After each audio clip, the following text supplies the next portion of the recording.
بسم اللہ الرحمن الرحیم الصلاۃ والسلام علی رسولہ الکریم وعلی آلہ وصحبہ اجمعین اما بعد۔ محترم بھائیوں اور دوستوں، تاجدار کائنات صلی اللہ تعالی علیہ وآلہ وسلم جو دین لے کر آئے ہیں وہ سراسر سلامتی ہے، نصیحت ہے۔ ہم نے موت کے بعد اللہ کی عدالت میں پیش ہونا ہے، اچھے برے کی تمیز وہیں پر ہو جانی ہے۔ کون جنت میں جائے گا، کون جہنم میں جائے گا، اس بات کی فکر لے کر آج ہم تاجدار کائنات کی تعلیمات پر عمل کرنے میں لگے ہوئے ہیں۔ آقا علیہ الصلوۃ والسلام کی نسبت کا احترام بھی اسی فکر کے پیش نظر ہے کہ اگر میری زبان سے صحابہ کرام کی گستاخی ہو گئی، میری زبان سے اہل بیت کے بارے میں کوئی بری بات نکل گئی، تو میں اللہ کے سامنے کھڑا ہو سکوں گا؟ میں اللہ کو کیا جواب دوں گا؟ کیونکہ قرآن نے واضح طور پر کہا کہ جو میرے حبیب کو دکھ دیتے ہیں ان پر لعنت ہے۔ اگر کوئی حضرت ابو بکر کی توہین کرتا ہے، حضرت عمر کی توہین کرتا ہے، حضرت عثمان کی توہین کرتا ہے، خلفائے راشدین ہیں، عشرہ مبشرہ ہیں، یا اور جو کبار صحابہ کرام ہیں جن سے تاجدار کائنات راضی ہیں، دنیا سے راضی ہو کر گئے ہیں، ہمیں اپنے الفاظ پہ غور کرنا ہوگا۔ دیکھیں، ایک ہے کسی رافضی سے علمی گفتگو کرنا، ایک ہے کسی ناسبی سے علمی گفتگو کرنا۔ مہذب طریقے سے ادب کے دائرے میں رہ کر اگر وہ سوال اٹھاتا ہے صحابہ پر یا اہل بیت پر، ہم اس کا جواب دیں گے، اور ہم نے دیا بھی ہے۔ ہم سے کئی لوگوں نے، رافضیوں نے بھی بات کی ہے، ناسبیوں نے بھی بات کی ہے، لیکن بعض اوقات برداشت کا مادہ پانی سر سے گزر جاتا ہے، برداشت کا مادہ لبریز ہو جاتا ہے۔ اس موقع پر کیا کیا جائے؟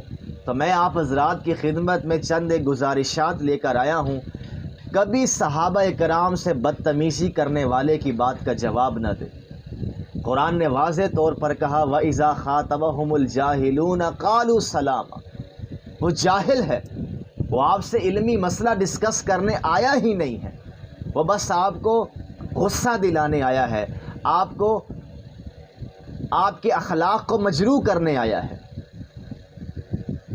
ہم اہل بیت کے اخلاق کا مطالعہ کریں، صحابہ کے اخلاق کا مطالعہ کریں، اور ان دونوں کے سردار محمد الرسول اللہ کے اخلاق کا مطالعہ کریں۔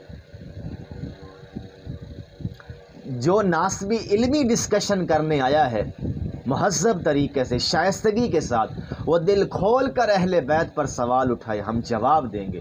لیکن جب وہ بدتمیزی کرنے لگے، اس کا کوئی جواب نہیں۔ کیا جواب دوں میں بدتمیزی کا؟ چونکہ بدتمیزی میں ناسبی ہو یا رافضی ہو، وہ فیصلہ سناتا ہے کہ تمہارا صحابی ایسا تھا، تمہارے اہل بیت ایسے تھے، اس نے فیصلہ سنایا ہے۔ علمی ڈسکشن کرنے والا فیصلہ نہیں سناتا، وہ سوال کرتا ہے کہ یہ بات ایسے کیوں ہے، تاریخ میں ایسے ملتی ہے، روایتوں میں ایسے آئی ہے، آپ کا نقطہ نظر کیا ہے؟ یہ انداز ہے ڈسکشن کا، ڈیبیٹ کا۔ لیکن جب ایک بندہ مولا علی کو سیدنا عثمان کا قاتل کہے، حضرت ابو بکر کو جناب زہرا کا قاتل کہے، اس نے فیصلہ سنا دیا ہے، اب اس پر کیا علمی گفتگو کی جائے؟ ہاں، وہ مہذب طریقے سے تاریخی روایات کی بنیاد پر ڈسکشن تو کر سکتا ہے کہ بھائی تاریخ میں تو یہ نظر آ رہا ہے، آپ اس بارے میں کیا کہتے ہیں؟ چاہے وہ صدیق اکبر کی نسبت سے کوئی بات ہو، یا مولا علی کی نسبت سے کوئی بات ہو، یا حسنین کریمین کی نسبت سے کوئی بات ہو۔ تو میں بعض اوقات رو پڑتا ہوں اللہ کی بارگاہ میں جب حاضر ہوتا ہوں، نماز پڑھتا ہوں، کہ میں بدتمیزی کا جواب نہیں دے سکتا، اور مجھے کبھی کبھی اللہ کی بارگاہ میں میں خوشی کا اظہار کرتا ہوں، اس کا شکر ادا کرتا ہوں کہ جب کوئی رافضی بدتمیزی کرے یا ناسبی بدتمیزی کرے، بالخصوص میں ناسبی کی بات کر رہا ہوں چونکہ میرا زیادہ تر علمی کام رد ناسبیت پر ہے، تو میں رو پڑتا ہوں، میں اس سے کوئی بحث نہیں کرتا۔ وہ حضرت حسین کی ہرزہ سرائی کرے، وہ حضرت حسن کی ہرزہ سرائی کرے، مولا علی کے بارے میں کوئی بری بات کہے، جناب زہرا کے بارے میں کوئی بری بات کہے اور اسے علمی رنگ دے، میں اس سے بات نہیں کرتا۔ میں محفل سے اٹھ جاتا ہوں یا خاموش ہو جاتا ہوں، لیکن میں بعد میں اللہ کی بارگاہ میں سجدہ شکر ادا کرتا ہوں کہ میرا وہاں خاموش ہو جانا یا اٹھ کر آ جانا اس بات کی دلیل ہے کہ میں ان ہستیوں سے محبت کرتا ہوں۔ اور مجھے بڑا دکھ ہوتا ہے کہ یا تو یہ لوگ ان ہستیوں کو اپنا نہیں کہتے، شیعہ حضرات حضرت ابو بکر کو اپنا آئیڈیل نہیں مانتے، حضرت عمر کو اپنا آئیڈیل نہیں مانتے، وہ کھل کر ان کے خلاف بات کرتے ہیں، ان سے اختلاف بھی ڈسکس کرتے ہیں۔ اس مسئلہ میں تو وہ بری و ذمہ ہیں کہ جب وہ ان کو اپنا امام ہی نہیں مانتے تو ان سے گلہ کس بات کا؟ ان سے کسی اور لہجے میں گفتگو کی جا سکتی ہے۔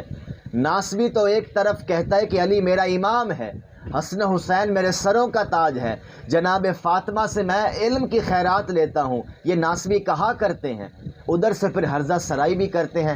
اسی لیے دکھ ہوتا ہے، اور میں کئی بار اس کا اظہار کر چکا ہوں نجی محافل میں جب گفتگو ہوتی ہے کہ آپ یہ جو اٹیک کرتے ہیں آقا علیہ السلام کے خاندان پر، اس کا مطلب یہ آپ کے کچھ نہیں لگتے، چونکہ ان کا مقصود ہوتا ہے مجھے چڑانا، مجھے غصہ دلانا۔ کئی بار کئی لوگوں نے اظہار بھی کیا اس بات کا۔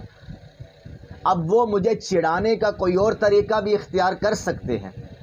آل محمد کو ڈسکس کیوں کر رہے ہیں؟ چونکہ وہ جانتے ہیں کہ آل محمد کی محبت میں طلحہ بیمار ہو چکا ہے، گرفتار ہو چکا ہے، لہٰذا اس کو مرچیں لگنی ہے تو علی کے بارے میں بات سن کر ہی لگنی ہے۔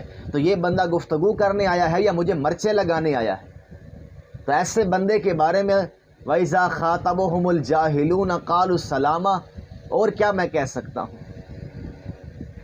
دکھ اس لیے ہوتا ہے کہ وہ پھر امام بھی کہتے ہیں، راہبر بھی کہتے ہیں، اور پھر اعتراض بھی کرتے ہیں۔ دیکھیں، سوال کرنے کا انداز مختلف ہوتا ہے، اعتراض کا انداز مختلف ہوتا ہے، اور بدتمیزی کا انداز مختلف ہوتا ہے۔ یہ مختلف انداز ہیں بات کرنے کی۔ آپ تینوں چیزوں کو ملا کر یہ کہیں کہ میں تحقیق میں نکلا ہوں، چاہے رافضی ہو یا ناسبی ہو، تو میری بات غور سے سن لیں، کبھی بدتمیزی کا جواب نہ دیں، کبھی بدتمیز بندے کے ساتھ بحث نہ کریں۔ آپ ایمان سے جائیں گے، اللہ رسول کی معصیت میں جائیں گے۔ اپنی نماز کی فکر کریں، اپنے ایمان کی فکر کریں۔ جو واقعتاً حق کا متلاشی ہے، کسی مسئلے میں صحیح بات جاننا چاہتا ہے، اس سے کھل کر بات کرے، مطالعہ کرے، دین کی خدمت کرے، لیکن بدتمیزی کا کوئی جواب نہ دے، بلکہ اس کے لیے ہدایت کی دعا کرے۔